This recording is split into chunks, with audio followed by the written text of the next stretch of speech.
ওরা যেহেতু পাইছে, আল্লাহ জানে কি কি যেন কইছে। আচ্ছা ভাই, একটা কথা বলি, আজকে যদি আমার চাচ্চুকে যে ডিভোর্স হয়ে যাক বা যাই হয়ে যাক, থু, এই থুকের মুখে নেওয়া যাব বা আমি নিব, তো কি লাভ? আমার সংসারে আগুন জ্বালায় কি লাভ? যাই হোক, সেগুলো ধাম করে গিয়ে আমাকে ডিভোর্স দিল।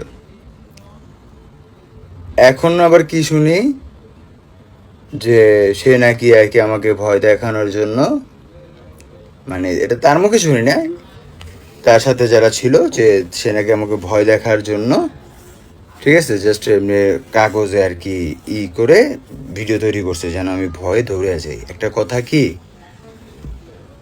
তোমার আমার বোঝার দরকার ছিল ভয় দেখায় আর কত, মানে আমি কি পরিমাণ কষ্ট পেয়েছি।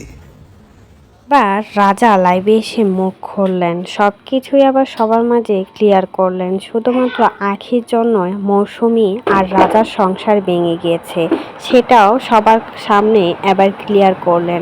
সবাইকে জানালেন আখি কতটা জঘন্যতম খারাপ।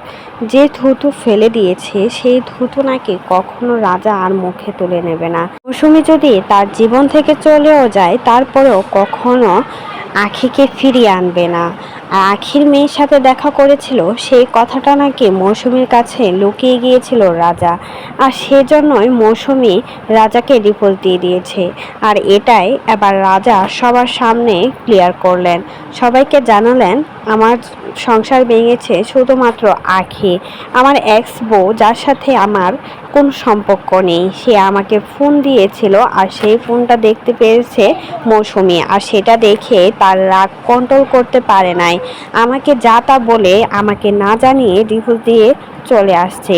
কিন্তু এখন পর্যন্ত আমার সাহসে কুলাই নাই যে বাসায় গিয়ে তার কাছে মাপ চাবো। এখনও নাকি রাজা বাসায় যায় নাই। মৌসুমী এখন বর্তমানে কোথায় আছে সেটা কিন্তু এখন পর্যন্ত বলা যাচ্ছে না। আর রাজাও লাইভে এসে মাঝরাতে এই কথাগুলো সবার সামনে ক্লিয়ার করলেন। রাজা আর মৌসুমী সত্যি সত্যিই ডিভোর্স হয়ে গেছে। সবাই তো ভেবেছিল এই সব কিছুই নাকি নাটক, কিন্তু সব কিছু অবসান ঘটিয়ে এবার রাজা সত্যিটা সবার সামনে শেয়ার করলো। তো এই বিষয়ে কোনো মতামত থাকলে সেটা কিন্তু অবশ্যই আমাদের কমেন্ট বক্সে জানিয়ে যাবেন।